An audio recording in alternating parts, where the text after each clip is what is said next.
عشق کا شین از قلم علیم الحق حقی۔ حور بانو کی ان دنوں عجیب کیفیت تھی۔ وہ ہر وقت غصے اور جھنجھلاہٹ کا شکار رہتی، بلکہ اسے چڑچڑا پن کہا جائے تو غلط نہیں ہوگا۔ کوئی بہت محبوب شے ملتے ملتے دور ہو جائے تو ایسا ہی ہوتا ہے، خاص طور پر اس صورت میں کہ آدمی اس پر اپنا رد عمل بھی ظاہر نہ کر پائے۔ اسے یقین ہو گیا تھا کہ اب چھوٹا ٹھاکر نیچے آیا کرے گا۔ اس یقین نے اسے تصور کی دنیا میں پہنچا دیا تھا۔ وہ سوچتی رہتی تھی کہ وہ نیچے آئے گا تو وہ کیا کیا کرے گی۔ وہ شرم و حیا والی با پردہ لڑکی تھی۔ اس کے دل میں معصوم سی خواہشیں تھیں۔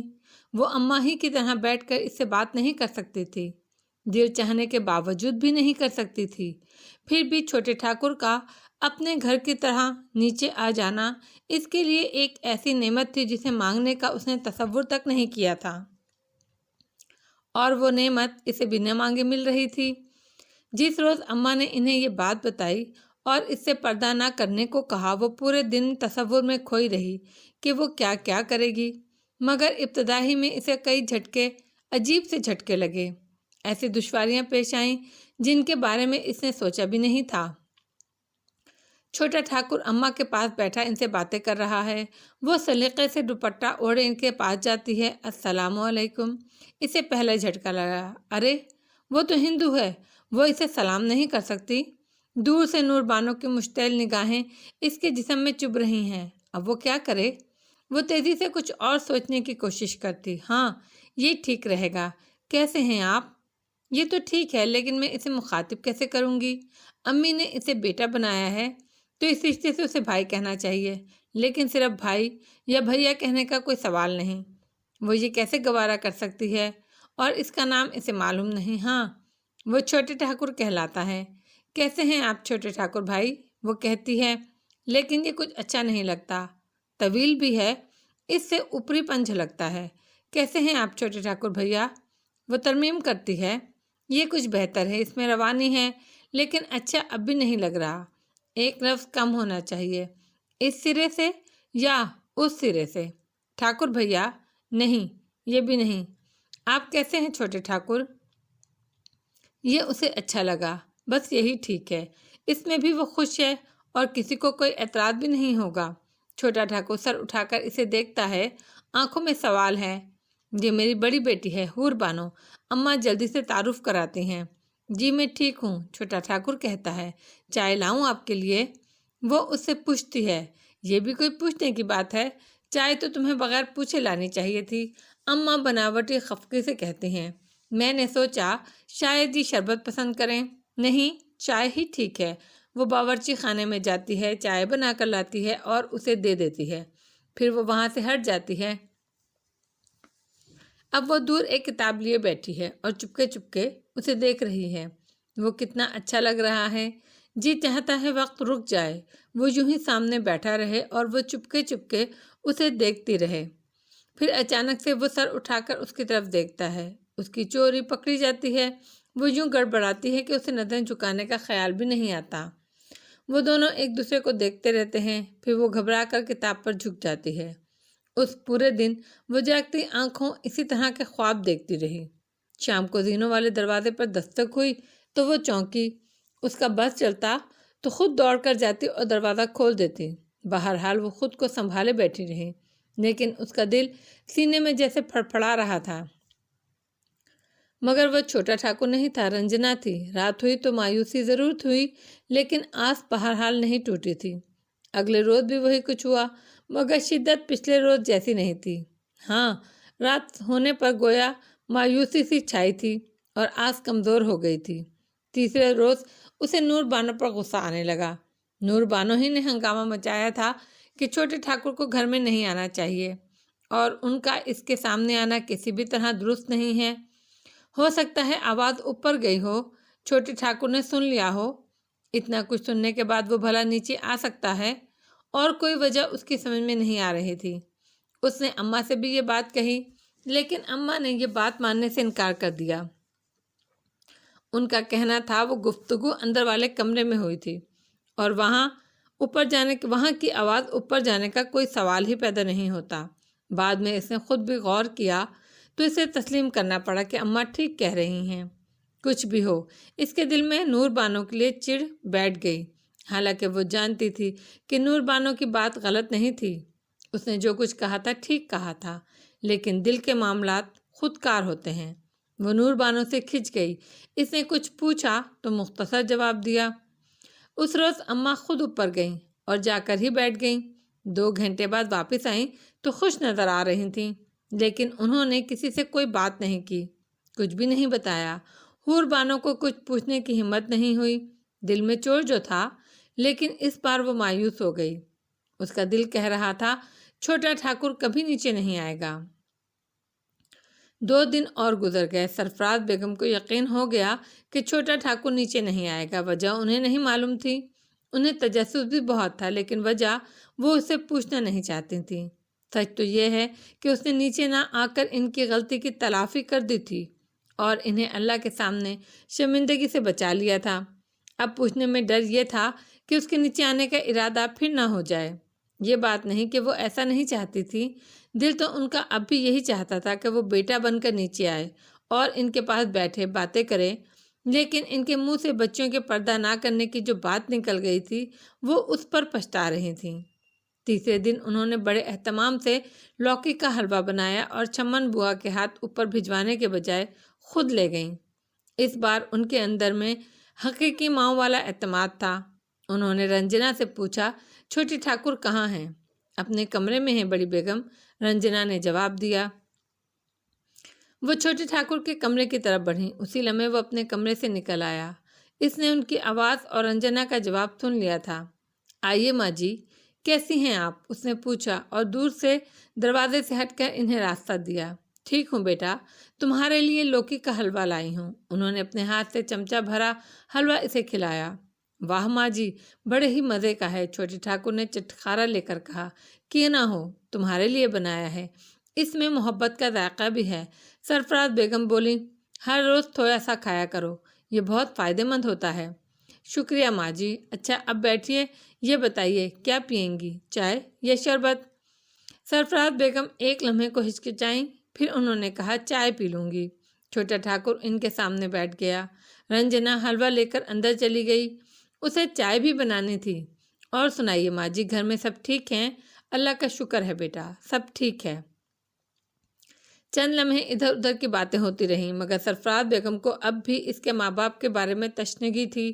انہوں نے گفتگو کا رخ اسی طرف موڑ دیا۔ تم یہاں آئے تھے تو تمہاری ماتا جی کا انتقال ہو چکا تھا؟ جی ماں جی، میں ماتا جی کے دیہانت کے 6 ماہ بعد یہاں آیا تھا۔ مجھے یہ بتاؤ تمہاری ماتا جی کیسی تھیں؟ ماں کے بارے میں اتنا کہنا ہی کافی ہے کہ ماں جی وہ ماں ہیں، چھوٹے ٹھاکر نے سادگی سے کہا۔ اس کے بعد تو کچھ کہنے کی ضرورت ہی نہیں رہتی۔ کیسا خوبصورت اور سچا جواب ہے، سرفراز بیگم نے دل سے سوچا، پھر بولی، تمہاری ماتا جی خوش نصیب تھی کہ انہیں اتنے برسوں کے بعد ملا تم جیسا بیٹا۔ کیسے خوش ہوتی ہوں گی وہ تمہیں دیکھ دیکھ کر؟ جی ماں جی، بہت خوش ہوتی تھیں، لیکن کبھی کبھی میں انہیں بہت پریشان کر دیتا تھا۔ یہ بات تو ذہانت کی دلیل ہے، اس میں پریشانی کیسی؟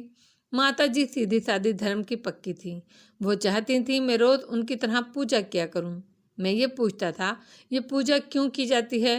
بھگوان کون ہے؟ کیا سچ مچ ایسا ہے؟ کیا اسے دیکھا جا سکتا ہے؟ وہ سامنے آتا ہے، اگر اسے کسی نے نہیں دیکھا تو اس کا بت کیسے بنا لیا؟ یہ بھگوان کیسا شکتی والا ہے کہ اپنے بت پر بیٹھی بدتمیز مکھی کو بھی نہیں اڑا سکتا، سزا نہیں دے سکتا؟ سرفراز بیگم حیران تھی، ان کے سامنے چھوٹے ٹھاکر کی شخصیت کا یہ نیا رخ آ رہا تھا۔ ایسا آدمی مشرک کیسے ہو سکتا ہے؟ اور ہو بھی تو مشرک رہ تو نہیں سکتا، شاید اس لیے انہیں اس پر زیادہ پیار آتا تھا۔ چھوٹا ٹھاکر ان کی کیفیت سے بے خبر اپنی ہی دھن میں بولے جا رہا تھا۔ ماتا جی کے پاس علم نہیں تھا، ان کے پاس میرے اعتراضات کے جواب نہیں تھے، وہ میرے سوالات پر جھنجھلاتی تھیں، چڑھتی تھیں، کہتی تھی بس تم میری خوشی کے لیے پوجا کر لیا کرو۔ میں کہتا تھا ماتا جی، میں آپ کو خوش کرنے کے لیے پوجا کروں گا تو وہ بھگوان کی پوجا تو نہیں ہوگی۔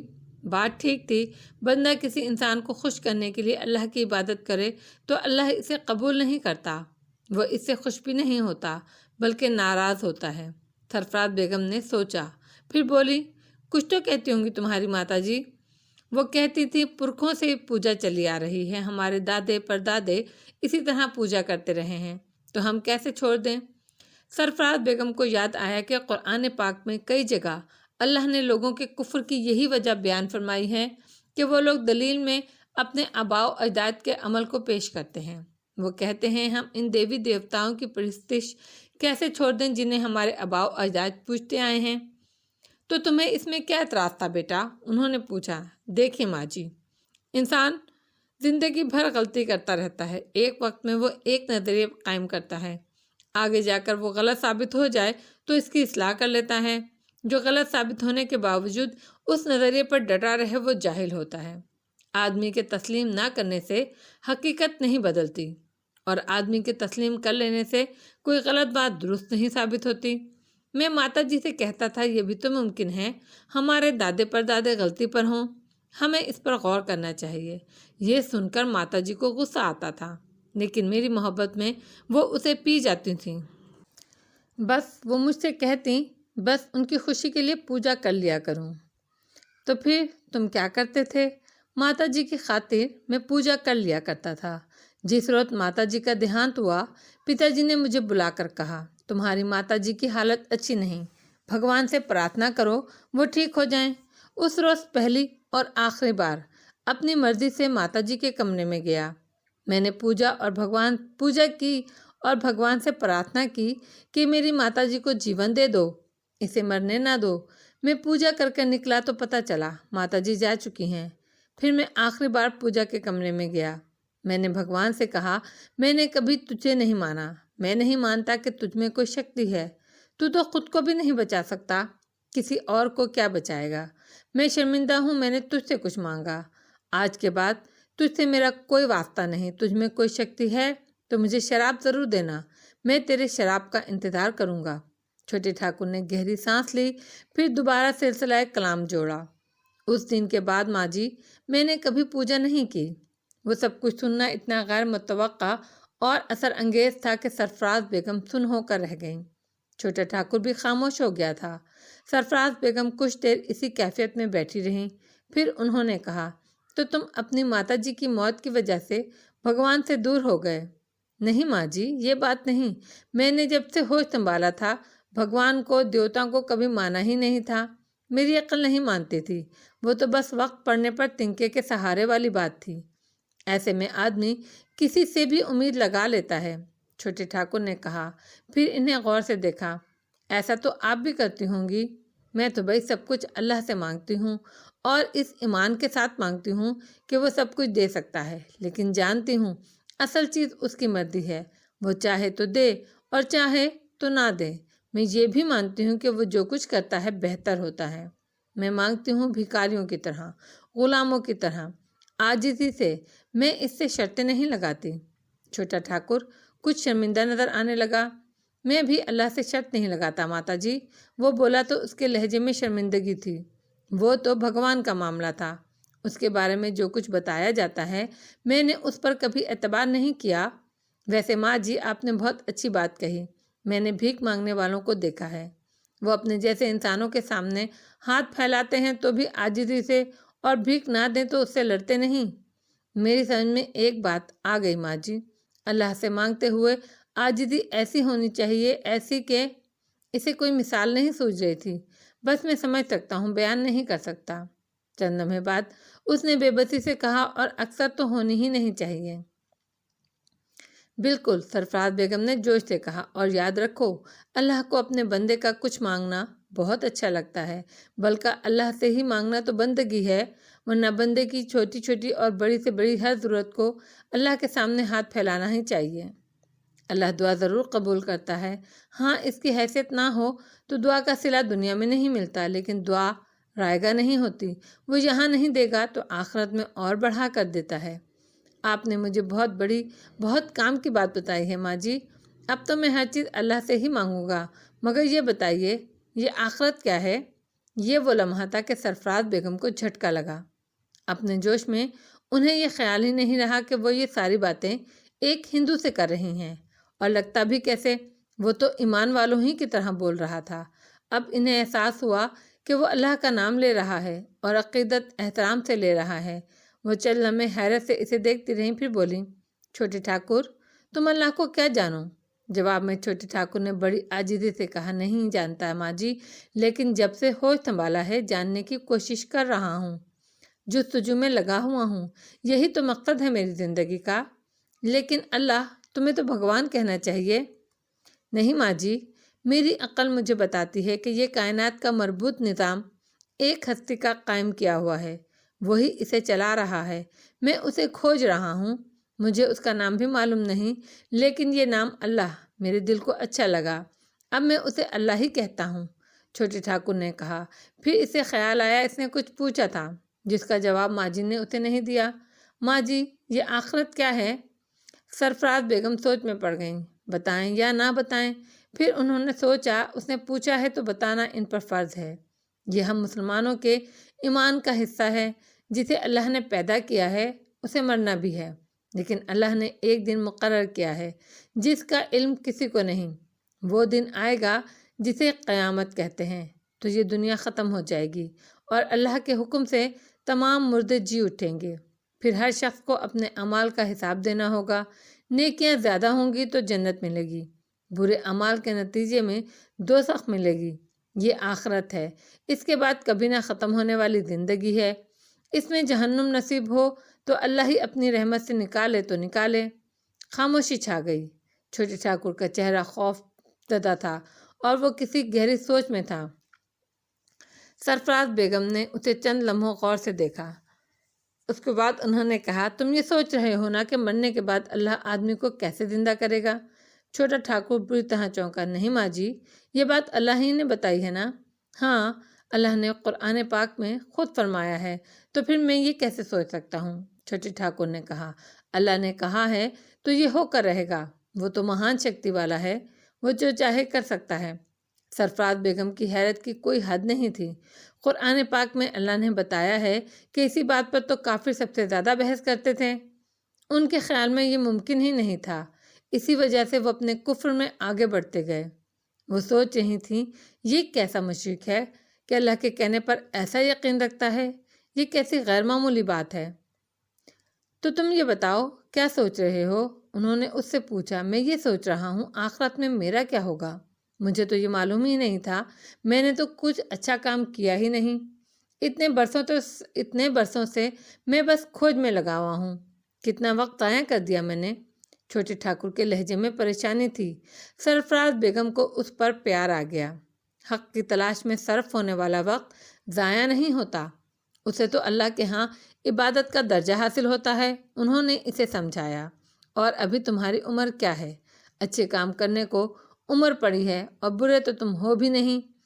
جب سے مجھے یہ معلوم ہوا ہے ماں جی کہ ہر شخص کی موت کا وقت مقرر ہے اور صرف اللہ کو معلوم ہے، تب سے مجھے ہر وقت یہ خیال رہتا ہے ایسا کوئی قانون نہیں کہ آدمی بوڑھا ہو کر ہی مرے، موت تو کسی بھی وقت آ سکتی ہے، آدمی کو اپنا ہوم ورک ہر لمحے کرنا چاہیے۔ سرفراز بیگم لرز کر رہ گئیں، ارے انہیں تو مسلمان ہو کر موت کا خیال بھی نہیں آتا، اور یہ مشرک جوان لڑکا آخرت کی فکر کر رہا ہے، نہیں، اسے تو مشرک کہا ہی نہیں جا سکتا، یہ تو گناہ ہے۔ وہ دل میں توبہ کرنے لگیں۔ اچھا بیٹی میں چلتی ہوں، وہ اٹھ کر کھڑی ہوئیں۔ چھوٹا ٹھاکر بھی اٹھ گیا، اس نے سر جھکایا اور سرفراز بیگم نے بڑی محبت سے اس کے سر پر ہاتھ رکھ دیا۔ اس روز ماں جی اسے سوچنے کے لیے بہت کچھ دے گئی تھیں، آخرت، اب وہ اسی بارے میں سوچ رہا تھا، ذہن کے وہ دریچے کھل رہے تھے جن کی موجودگی کا اب تک اسے علم نہیں تھا۔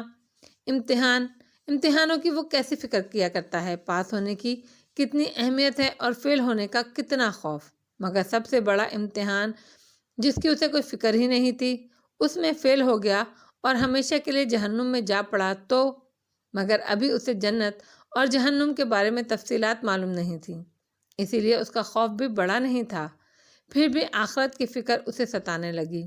بات اس کے سمجھ میں آ گئی تھی، یہ جو اللہ نے دنیا بنائی ہے تو یہ کوئی کھیل تماشا تو نہیں، ایسا نہیں کہ آدمی کو اللہ نے بے مقصد پیدا کیا ہو، وہ یہاں زندگی گزارے، کبھی روئے، کبھی خوشی سے سرشار ہو کر، کبھی غم سے نڈھال، کبھی عیش میں گم ہو تو کبھی پریشانی میں، اور وقت آنے پر مر جائے، کھیل ختم، اسے حیرت ہونے لگی، اس نے پہلے اس سلسلے میں کیوں نہیں سوچا، یہ تو بڑی اہم بات ہے۔ زندگی کا کوئی نہ کوئی مقصد تو ہے نا، اور اب وہ مقصد سامنے آ گیا ہے۔ زندگی دراصل ایک امتحان ہے۔ اللہ نے انسان کو زندگی دی بے شمار نعمتوں کے ساتھ، اور بتا دیا یہ ایک امتحان ہے، پاس ہونے کا انعام ہے، فیل ہونے کی سزا۔ اہم سوال یہ تھا کہ امتحان کیا ہے؟ جانوروں کی طرح جبلت دی گئی ہے، عقل نہیں۔ جانوروں کو صرف جبلت دی گئی ہے، عقل نہیں۔ آدمی کو عقل دے کر تمام مخلوقات پر فوقیت دی گئی ہے۔ اسی عقل کی بنیاد پر امتحان ہے، اسی کی وجہ سے تو سارا حساب لیا جائے گا، تبھی تو جزا اور سزا ہوگی۔ وہ مشاہدے کا آدمی تھا، اس نے دیکھا تھا عام جانوروں کی جبلت میں احسان مندی۔ کتے کو ایک بار روٹی کھلا دو، زندگی بھر تمہارے سامنے دم ہلاتا رہے گا۔ بلی کو ایک بار دودھ دے دو، بار بار تمہاری طرف آئے گی۔ یعنی ان کی احسان مندی شکر گزاری ہے۔ جس کتے کو آپ نے ایک بار کھانے کو دے دیا، وہ آپ کے ایک اشارے پر کچھ بھی کر دے گا، جان بھی دے دے گا۔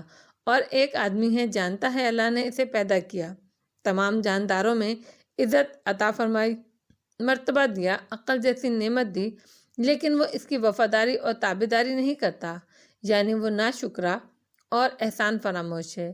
کیا یہ عقل کی بات ہے؟ اس لیے کہ جبلت اور فطرت تو احسان ماننا ہے۔ ہاں، یہی بات ہے، عقل کی وجہ سے تو نہیں، ہاں عقل کو غلط استعمال کرنے کی وجہ سے ہے۔ تو امتحان تو سمجھ میں آ گیا۔ زندگی کا مقصد ہے پیدا کرنے والے کی بندگی، اس کا شکر ادا کرنا، اس کی اطاعت کرنا، اس کا حکم ماننا۔ اب سوال یہ تھا کہ وہ کیا کرتا ہے؟ وہ جو اپنے پیدا کرنے والے سے سب سے بڑھ کر محبت کرنا چاہتا تھا، ابھی تک اس کی کھوج میں لگا ہوا ہے۔ وہ اسے ڈھونڈ نہیں پایا تھا، اسے نہیں معلوم تھا اس کے احکامات کیا ہیں، وہ کن باتوں کا حکم دیتا ہے، کن باتوں سے منع کرتا ہے، یہ سب اسے جاننا ہے، تبھی تو وہ امتحان دینے کے قابل ہوگا۔ اب وہ کیا کرے؟ اسے کیسے ڈھونڈے؟ اس کے بارے میں کیسے معلوم کرے؟ اب تک وہ اپنی عقل سے، اپنے اندر کی نشانیوں کی مدد سے اسے کھوجتا رہا ہے، لیکن ایسے تو کام نہیں چلے گا۔ اسے یہ معلوم ہو گیا تھا کہ اللہ کی کتابیں موجود ہیں، یہی سب سے اچھا اور معتبر ذریعہ ہیں، لیکن قرآن کے بارے میں اسے خبردار کر دیا گیا تھا کہ اسے پاک ہوئے بغیر نہیں چھوا جا سکتا۔ البتہ بائبل کے بارے میں کسی نے ایسی کوئی شرط نہیں لگائی تھی۔ اس نے فیصلہ کر لیا کہ وہ بائبل پڑھے گا۔ یہ فیصلہ کرنے کے بعد وہ بازار گیا، کتابوں کی دکان سے ایک بائبل لی، پھر کچھ خیال آیا تو اس نے دکاندار سے کہا، مجھے جنت اور دوزخ کے موضوع پر کوئی اچھی اور جامع کتاب مل سکتی ہے؟ دکاندار نے کئی کتابیں نکال دیں، اس نے ان میں سے ایک کتاب منتخب کر لی۔ اب وہ مطالعے کے لیے تیار تھا۔ اس بار سرفراز بیگم ضبط نہیں کر سکیں، انہوں نے تینوں بچیوں کو اپنے پاس بٹھایا۔ میں تمہیں کسی بات پر مجبور نہیں کرنا چاہتی، انہوں نے کہا، لیکن تمہیں بتانا ضروری سمجھتی ہوں۔ وہ تینوں انہیں متوقع نظروں سے دیکھ رہی تھیں۔ نور بانو کے انداز میں چوکنا پن تھا۔ میں تمہیں نصیحت کر رہی ہوں کہ چھوٹے ٹھاکر کو کبھی مشرک اور کافر نہیں کہنا، بلکہ ایسا سوچنا بھی نہیں۔ ایسا تو صرف آپ ہی کہتی ہیں، گلنار نے چٹک کر کہا۔ آپ یہ نصیحت کس بنیاد پر کر رہی ہیں؟ نور بانو نے معترضانہ لہجے میں پوچھا۔ سرفراز بیگم کے کچھ کہنے سے پہلے ہی حور بانو بول اٹھی، صاف اور واضح حکم ہے کہ کافر کو بھی کافر نہ کہو۔ کسی بھی وقت اللہ کی ہدایت اسے نصیب ہو گئی تو وہ ایمان لے آئے گا، اور پھر تمہیں شرمندگی ہوگی۔ تمہیں نہیں معلوم کون ایمان پر مرے گا اور کون کفر پر؟ مجھے کسی کو کافر اور مشرک کہنے کا شوق نہیں ہے، نہ میں نے کبھی کہا تھا، نور بانو نے نرم لہجے میں کہا۔ بات پردے کی تھی، نہ محرم مومن ہو تو اس سے بھی پردے کا حکم ہے۔ جب چھوٹی ٹھاکر کو گھر میں بلانے اور اس سے پردہ ختم کرنے کی بات ہوئی تو مجھے مجبوراً اس انداز میں بات کرنی پڑی، اور میں بھی اس پر قائم ہوں کہ جو میں نے کہا درست تھا، اللہ کے حکم کے مطابق تھا۔ تم لوگوں نے آپس میں الجھنا شروع کر دیا۔ سرفراز بیگم جھنجھلا گئیں۔ میں نے تم لوگوں کی بھلائی کی خاطر تمہیں نصیحت کی تھی، میں پھر پوچھوں گی، آپ یہ نصیحت کس بنیاد پر کر رہی ہیں؟ جو کچھ میں نے چھوٹے ٹھاکر سے سنا ہے اور جتنا میں نے اسے سمجھا ہے، اس کی بنیاد پر تمہیں سمجھا رہی ہوں۔ سرفراز بیگم بولی، وہ تو حق کی جستجو کر رہا ہے، وہ اللہ کا نام لیتا ہے، اس نے کبھی بتوں کی پوجا نہیں کی، یہ تو وہ کہہ رہا ہے نا۔ نور بانو نے حقارت سے کہا، کیا مطلب ہے تمہارا؟ سرفراز بیگم نے اس پر آنکھیں نکالی۔ میرا مطلب ہے وہ آپ کے دل میں جگہ بنانے، آپ کے گھر میں گھسنے کے لیے ایسا کہہ رہا ہے۔ در حقیقت ایسا نہیں ہے، وہ پیدائشی ہندو ہے۔ تم نے تو حد ہی کر دی ہے بدگمانی کی۔ حور بانو کو غصہ آ گیا۔ تم لوگ آپس میں مت الجھو، مجھے بات کرنے دو۔ سرفراز بیگم نے ہاتھ اٹھا کر حور بانو کو خاموش رہنے کا اشارہ کرتے ہوئے کہا، نور بانو، مجھے نہیں معلوم تم یہ بدگمانی کس بنیاد پر کر رہی ہو۔ گھر میں گھسنا ہوتا تو وہ اب تک یہاں آ چکا ہوتا۔ خود میں نے اسے دعوت دی تھی، لیکن 1 ہفتہ ہو گیا اس بات کو، اور وہ اب تک نہیں آیا، اور میں سمجھتی ہوں کہ وہ آئے گا بھی نہیں۔ یہ لوگ بڑے چالاک ہوتے ہیں اماں۔ نور بانو اپنے موقف پر ڈٹی ہوئی تھی۔ وہ اپنا اچھا تاثر جمانا چاہتا ہے، وہ آپ سے اصرار کروانا چاہتا ہے، اور میں اس سے اصرار کرتی، لیکن پچھلی بار تم لوگوں سے جو گفتگو ہوئی تو میں نے اس سے کہا بھی نہیں۔ اب دیکھ لیں، نور بانو نے فاتحانہ لہجے میں کہا، اسے تو نہیں معلوم کہ ہمارے درمیان کیا بات ہوئی ہے۔ اسے حیرت ہوگی کہ آپ نے دوبارہ اس سے آنے کو کہا نہیں، اور وہ چاہتا ہے آپ اسے اصرار کریں۔ نور بانو کی دلیل ایسی تھی کہ ایک لمحے کو سرفراز بیگم بھی ہل گئیں، پھر انہوں نے سنبھل کر کہا، میں اس سے ملی ہوں، میں نے گھنٹوں اس سے باتیں کی ہیں، میں جانتی ہوں وہ نہ جھوٹا ہے نہ مکار، اور اس نے جو پوجا پاٹ نہ کرنے کی بات کی ہے تو مجھے متاثر کرنے کی غرض سے نہیں کی، وہ تو ایک قدرتی عمل ہے، اللہ کی طرف سے ہے۔ جو تفصیل مجھے معلوم ہے وہ تو میں نے تمہیں نہیں بتائی، مجھے سننی بھی نہیں، نور بانو نے بیزاری سے کہا۔ حور بانو اسے بہت غور سے دیکھ رہی تھی۔ مجھے تو ایسا لگتا ہے نور کہ تمہیں چھوٹے ٹھاکر سے چڑ ہے۔ وہ بولی، بتاؤ تو ایسا کیوں ہے؟ تمہارے دماغ کی خرابی ہے باجی، نور بانو نے سرد لہجے میں کہا۔ تم لوگ پھر الجھنے لگیں آپس میں؟ سرفراز بیگم جھنجھلا گئیں۔ سنو، میرا کام سمجھانا تھا، میں نے تمہیں سمجھا دیا، اب کسی کی سمجھ میں نہ آئے تو میں کیا کروں؟ ان کے لہجے میں بے بسی تھی۔ اب تم جانو۔ اوتار سنگھ نے بائبل کا مطالعہ شروع کر دیا تھا، لیکن اس مطالعے میں ارتکاز نہیں تھا۔ کچھ یہ بھی تھا کہ اس دوران اسے مسلسل ابہام کا خیال ستاتا رہتا تھا۔ اس کے نتیجے میں وہ جم کر مطالعہ نہیں کر پاتا تھا، اس کا دھیان اچٹ جاتا تھا۔ ایسے ہی ایک موقع پر اس نے دوسری کتاب کی ورق گردانی کی، اس میں اس کا دل لگ گیا۔ اس نے وہ کتاب شروع کی تو اسے چھوڑی نہیں گئی، وہ کتاب ختم کر کے ہی رکا، بلکہ رکا تو جب بھی نہیں، 1 ہفتے میں اس نے 4-5 مرتبہ وہ کتاب شروع سے آخر تک پڑھ لی۔ اس کتاب نے اسے خوفزدہ کر دیا، دوزخ کی تفصیلات نے اسے لرزا دیا، دہشت زدہ کر دیا۔ یہ تو اس نے سوچ لیا تھا کہ زندگی ایک امتحان ہے، مگر یہ اس نے سوچا بھی نہیں تھا کہ اتنا بڑا امتحان ہے، فیل ہونے کی سزا اتنی ہولناک ہے اور پاس ہونے کا انعام اتنا ہی بڑا۔ جہنم کے فرشتوں کی جو اس نے تفصیل پڑھی تو کئی دن تک وہ اسے خواب میں ڈراتے رہے۔ نکرین کے باب میں جو اس نے پڑھا، اس نے اسے ہلا کر رکھ دیا۔ قبر میں سوال جواب، وہ جانتا تھا موت کسی کو بھی کسی بھی لمحے دبوچ سکتی ہے۔ اگر وہ اسی وقت مر جائے تو قبر میں وہ کیا جواب دے گا؟ وہ کیا کہے گا؟ وہ تو نہ ادھر ہے نہ ادھر، وہ تو بھٹک رہا ہے۔ کیا وہ تفتیش کرنے والے فرشتوں سے یہ کہے گا، اسے مہلت نہیں ملی؟ ابھی تو وہ سمجھنے کی کوشش کر رہا تھا کہ اسے موت آ گئی۔ یہ جواب اسے بچا تو نہیں سکے گا۔ کتاب میں قیامت کا حال بھی تھا، وہ اس کی سمجھ میں زیادہ آسانی سے آ گیا۔ وہ سمجھ سکتا تھا کہ جس کامل حساب کتاب سے سب کچھ بنایا ہے، سیاروں کی باہمی کشش سے یہ نظام قائم کیا گیا ہے، وہ بنانے والے کی نسبت کہیں زیادہ آسانی سے وہ سب کچھ تباہ کر سکتا ہے۔ نظام میں ایک معمولی سا خلل واقع ہو جائے تو لمحوں میں سب کچھ ختم ہو جائے گا۔ چند روز تو وہ خوفزدہ رہا، لیکن انسانی فطرت ہے کہ خوف انتہا کو پہنچ کر مٹ جاتا ہے، اور اوتار سنگھ تو ویسے بھی سوچنے والا آدمی تھا۔ اس نے سوچا، یہ سب افسانے ہیں، اللہ نے انسان کو نیک بنانے کے لیے اسے ڈرانے کا سامان کیا ہے، ورنہ مرنے کے بعد اسے دوبارہ زندہ کرنے کی کیا ضرورت ہے؟ 1 مرتا ہے تو 2 پیدا ہوتے ہیں، زندگی جاری و ساری رہتی ہے اور رہے گی، بس اس کے لیے اتنا کافی تھا کہ وہ نیک عمل کرتا رہے اور برائیوں سے بچے۔ لیکن جو کچھ اس نے اب پڑھا وہ اسے مکمل طور پر رد نہیں کر سکا۔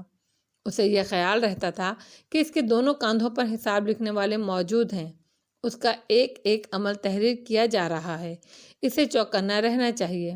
دوسری طرف اسے خیال آیا کہ ماتا جی اور پتا جی سے فرشتوں نے سوال جواب کیے ہوں گے تو ان پر کیا گزری ہوگی۔ وہ لرز کر رہ گیا۔ وہ کم از کم حقیقت کو سمجھنے کی کوشش تو کر رہا ہے، جستجو تو کر رہا ہے۔ وہ دونوں تو اس سے بھی محروم تھے۔ وہ تو بھگوان کو مانتے تھے، برہما، وشنو، شیو کو مانتے تھے، گویا شرک کرتے تھے۔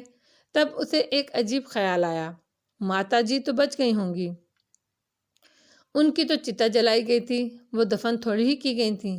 سوال جواب تو قبر میں مردے کو اٹھا کر کیے جاتے ہیں، جہاں مردہ راکھ میں تبدیل ہو گیا ہو وہاں یہ سب کچھ کیسے ممکن ہے؟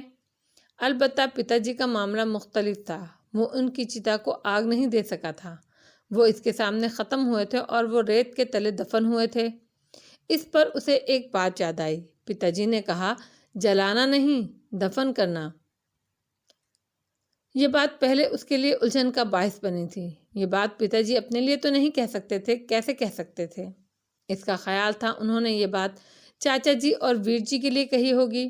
بہرحال اس کے پتا جی قدرتی طور پر صحیح، لیکن دفن ہوئے تھے اور وہ سوال و جواب کے مرحلے سے گزرے ہوں گے، لیکن نہ وہ ان کے لیے کچھ کر سکا تھا اور نہ اب کر سکتا ہے۔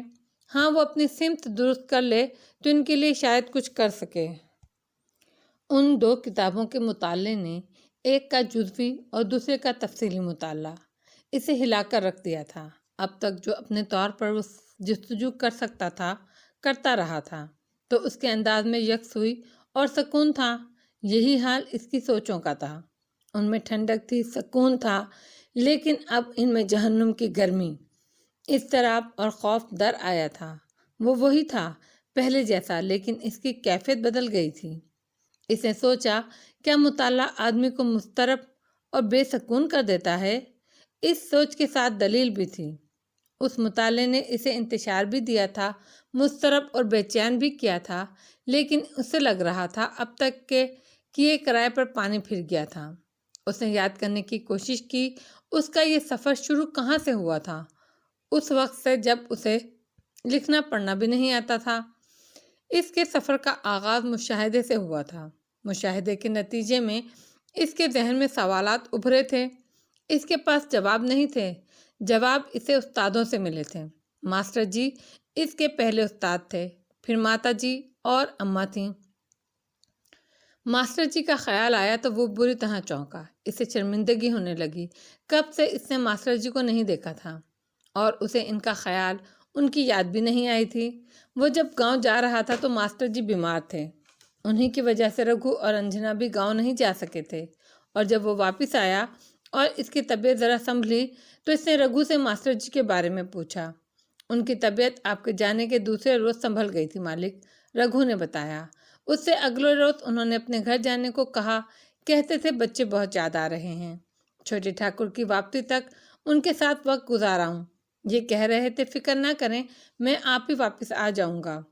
اب اتنے دن ہو گئے تھے اور وہ واپس نہیں آئے تھے۔ کتنے افسوس کی بات ہے، میں نے ان کی فکر بھی نہیں کی، نہ جانے وہ کس حال میں ہوں۔ اوتار سنگھ کو افسوس ہونے لگا۔ اس نے سوچا اب وہ پہلی فرصت میں ان کے بارے میں معلوم کرے گا۔ خیر، تو اس کا مطلب یہ ہوا کہ استاد کی رہنمائی کے بغیر مطالعہ نقصان دہ ثابت ہو سکتا ہے، خاص طور پر دین کا مطالعہ۔ یہ بات اس کے دل کو لگی۔ اس کا خوف اور اس کے اندر کی مایوسی اور پرمستگی ختم ہو گئی، البتہ کم ضرور ہو گئی۔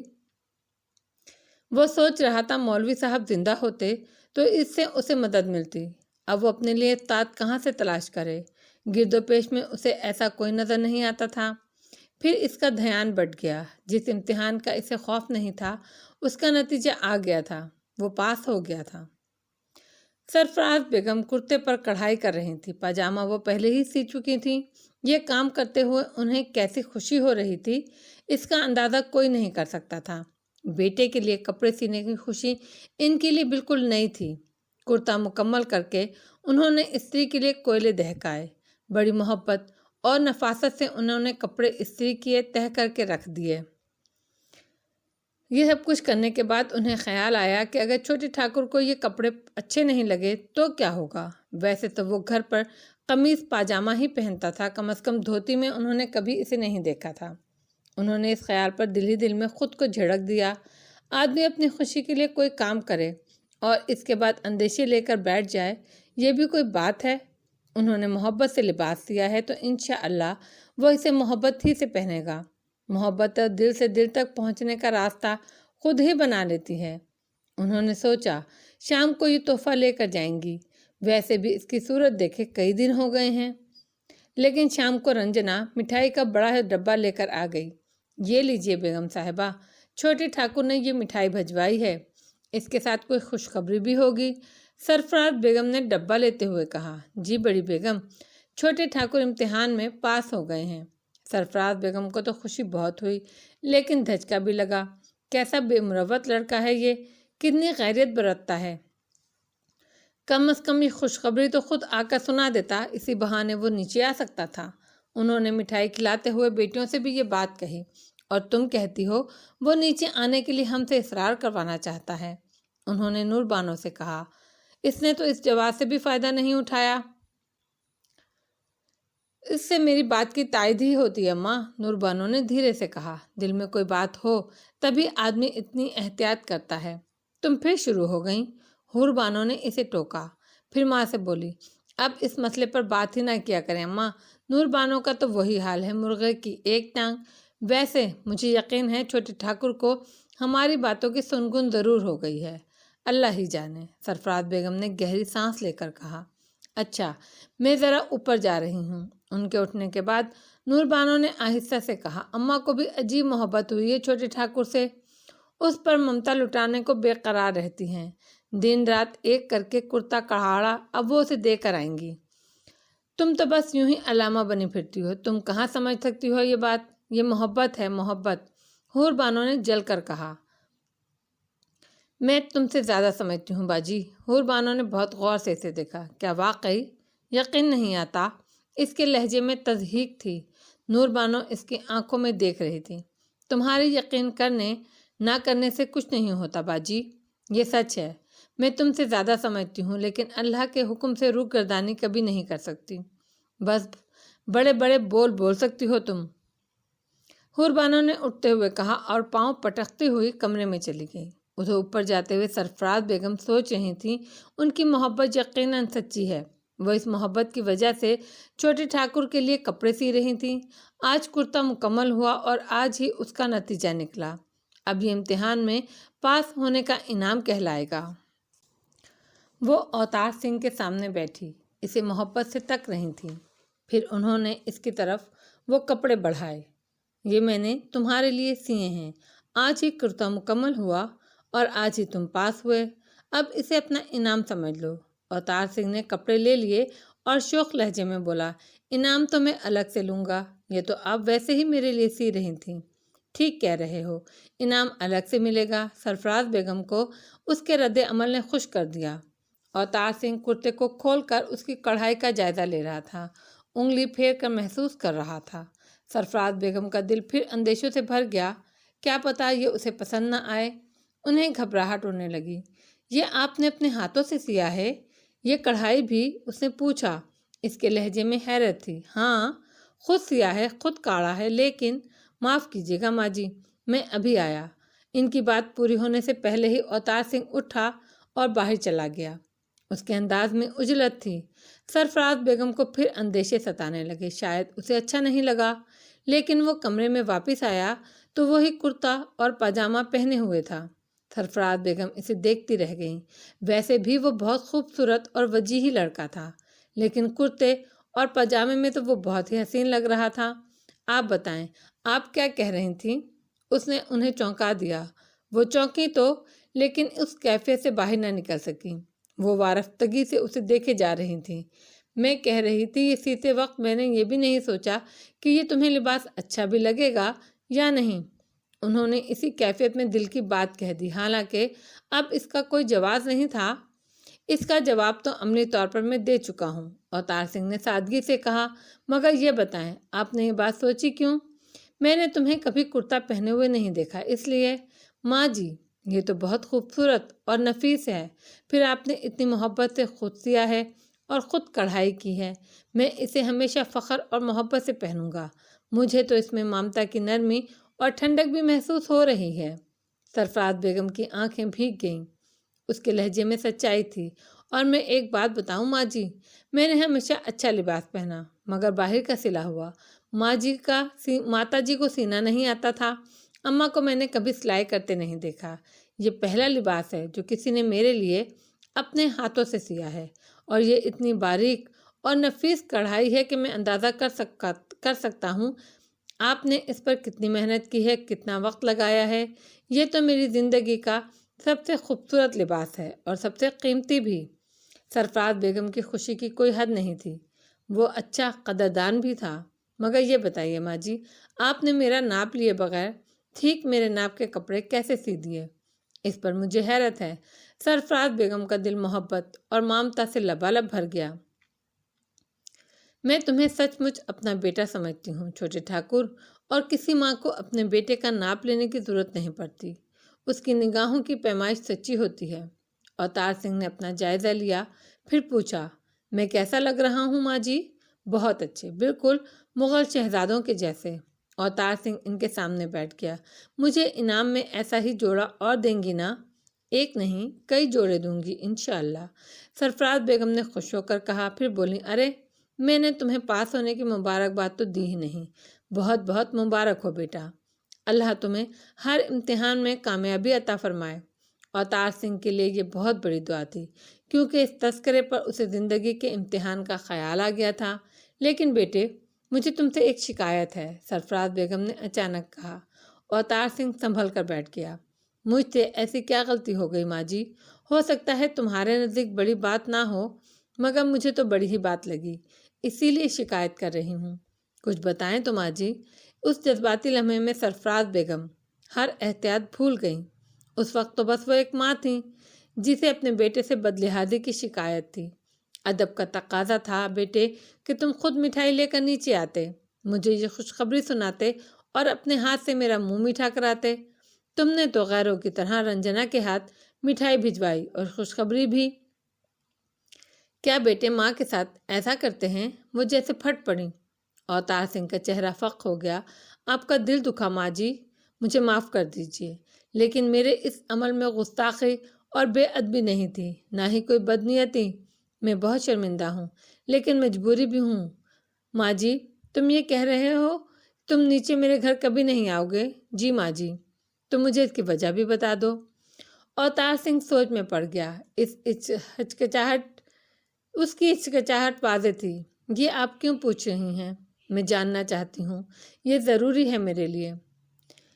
میں جھوٹ نہیں بولتا ماں جی، اور سچ بولوں گا تو مجھے ڈر ہے آپ مجھے برا سمجھنے لگیں گی۔ سرفراز بیگم کا دل دھڑک اٹھا۔ ایسی کیا بات ہو سکتی ہے؟ کہیں نور بانو کا خیال درست تو نہیں؟ وہ پریشان ہو گئیں، لیکن انہیں اس کی یہ ادا اچھی بھی لگی۔ اس نے جھوٹ نہیں بولا، سچ بولنے سے کبھی نہیں ڈرو، ماں کا دل بہت بڑا ہوتا ہے، وجہ تو تمہیں بتانی ہوگی۔ ماں جی، بات یہ ہے کہ اگر میں آپ کا بیٹا ہوں تو مجھے گھر کی عزت کا خیال بھی رکھنا ہے۔ اوتار سنگھ نے گہری سانس لے کر کہا، میں آپ کے گھر بیٹے کی طرح آؤں اور پاس پڑوس والوں کو علم میں یہ بات آئے تو باتیں بنیں گی۔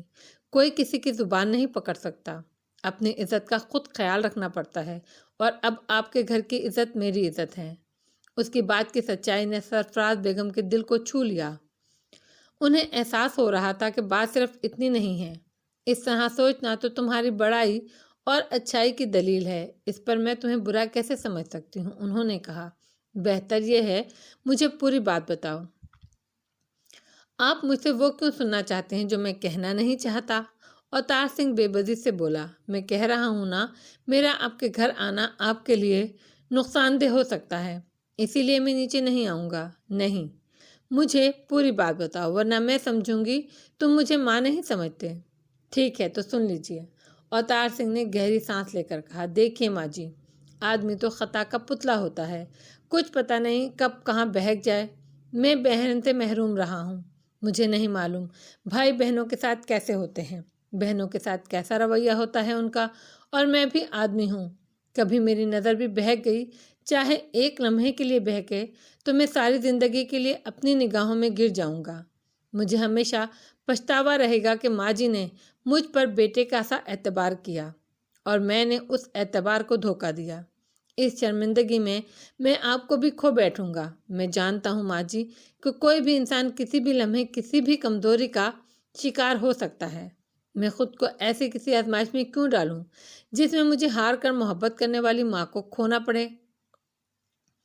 سرفراز بیگم محبوط ہو کر اسے دیکھ رہی تھی۔ وہ کتنا اچھا تھا، کتنا سمجھدار، کتنا حساس، اور اتنی سی عمر میں وہ دور اندیش بھی ہے۔ اتنا آگے تک کہ کیسے سوچ لیتا ہے، اور وہ کیسا سچ بولنے والا ہے کہ اس سے اتنا بڑا سچ بول دیا، اور وہ کتنے لحاظ والا ہے۔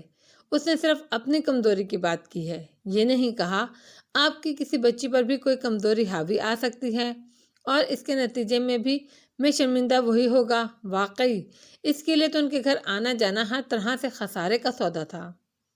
خاموشی گہری اور طویل ہو گئی۔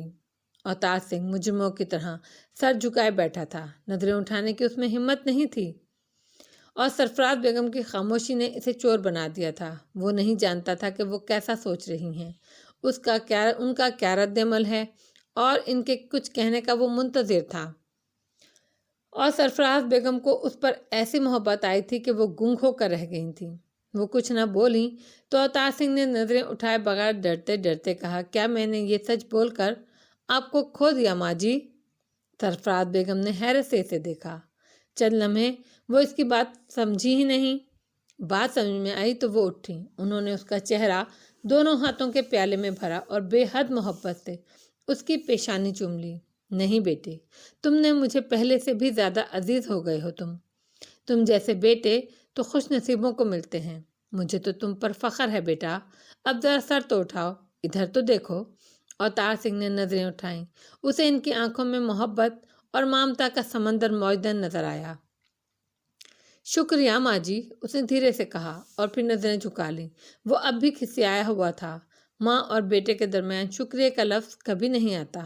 اسی لمحے سرفراز بیگم کے دل میں بے اختیار ایک تند بے حد مزدور خواہش ابھری۔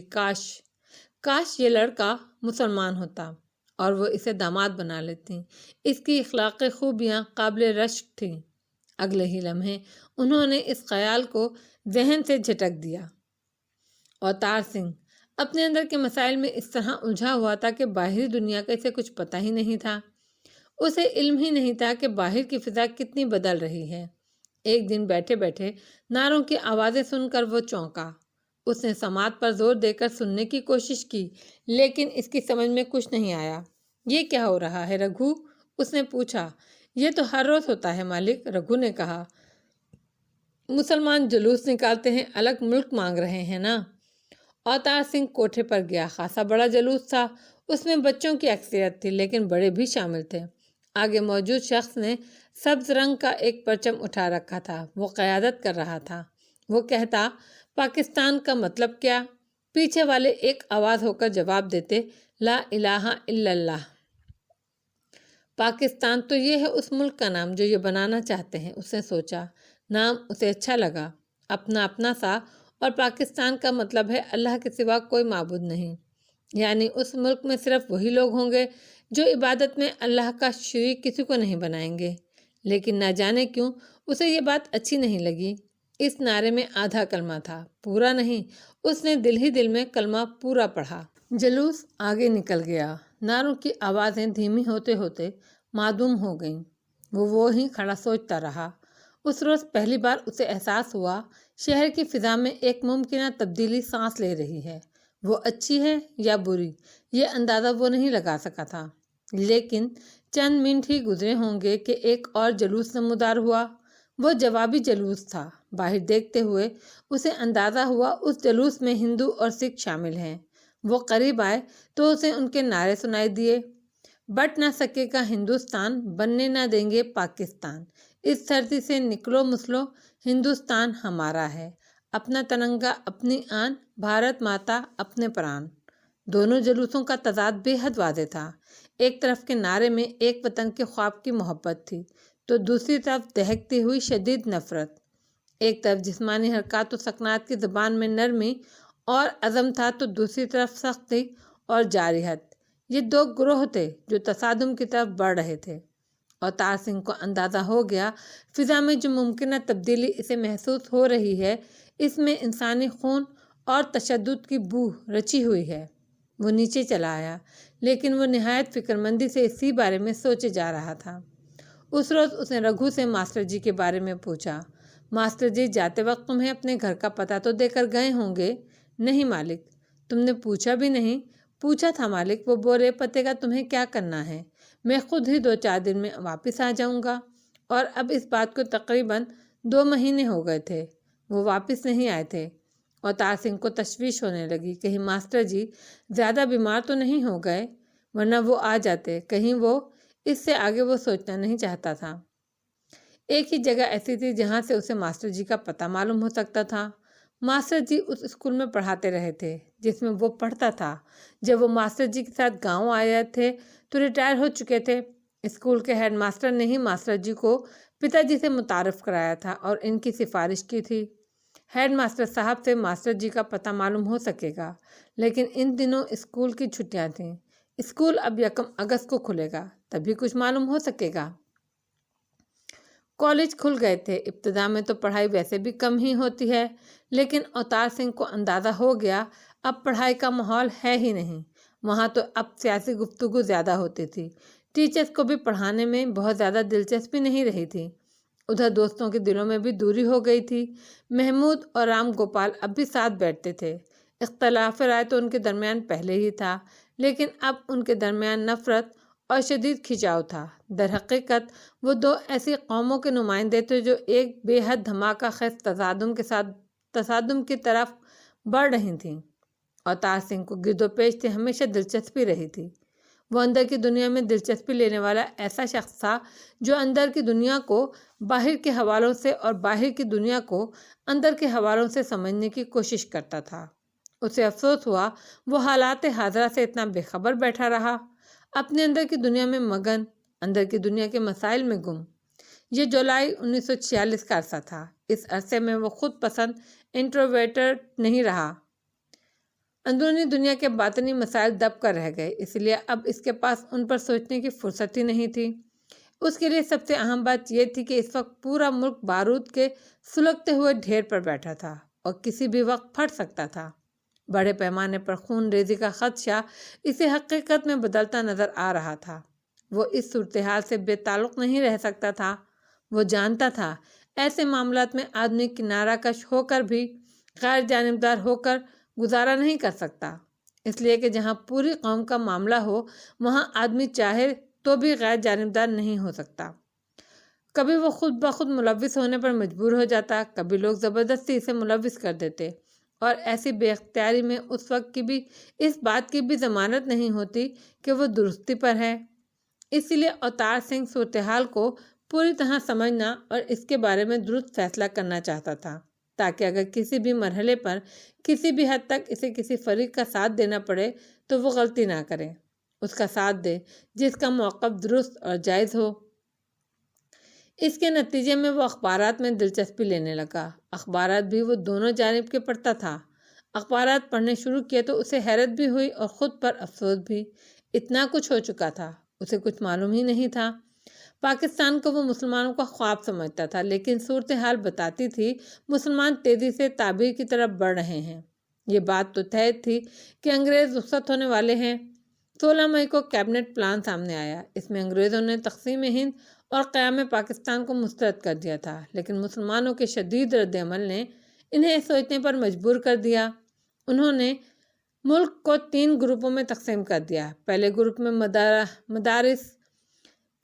میں مدراس، بمبئی، متحدہ صوبے، مرکزی صوبے بہار اور اڑیسہ شامل تھا۔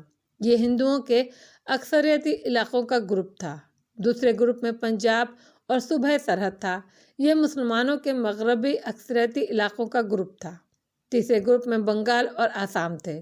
یہ مسلمانوں کے مشرقی اکثریتی علاقوں کا گروپ تھا۔ انگریز چاہتے تھے 3 گروپ ایک ڈھیلے ڈھالے وفاق کے تحت چلیں۔ دفاعی، خارجہ اور مواصلات، یہ 3 شعبے مکمل طور پر اس وفاق کے اختیار میں ہوں، باقی اختیارات صوبوں کے پاس ہوں۔ کیبنٹ پلان کے دو حصے تھے، ایک دستور ساز اسمبلی سے متعلق تھا اور طویل المیعاد تھا، دوسرا عبوری حکومت سے تعلق رکھتا تھا اور مختصر المیعاد تھا۔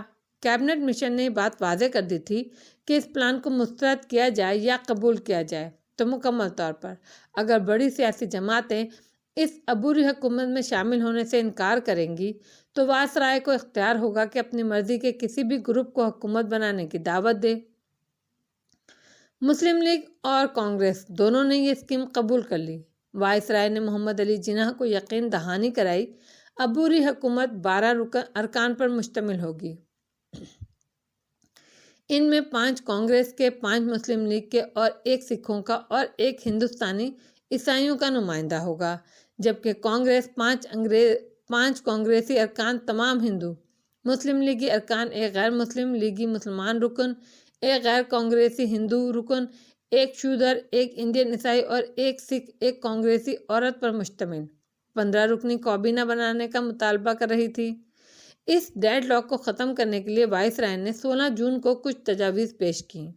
ان کی روح سے عبوری حکومت 14 اراکین پر مشتمل ہوگی، جن میں 6 کانگریسی، 5 مسلم لیگی، 1 سکھ، 1 انڈین عیسائی اور 1 پارسی شامل ہوگا۔ مسلم لیگ نے یہ تجویز قبول کر لی، لیکن کانگریس نے اس بنیاد پر اسے مسترد کر دیا کہ اس میں قوم پرست مسلمانوں کا کوئی نمائندہ نہیں ہے۔ وائسرائے نے یہ کہہ دیا تھا کہ اگر کوئی بڑی پارٹی اس تجویز کو قبول نہیں کرتی تو بھی حکومت تشکیل دیتے وقت کوشش کی جائے گی کہ وہ ممکنہ طور پر تمام سیاسی طبقوں کی نمائندہ حکومت ہو۔ کانگریس کے انکار کے بعد مسلم لیگ کو توقع تھی کہ وائسرائے کانگریس کے بغیر عبوری حکومت تشکیل دے دے گا، لیکن وائسرائے کے پیچھے ہٹنے سے یہ ثابت ہو گیا کہ اس کا جھکاؤ کانگریس کی طرف ہے۔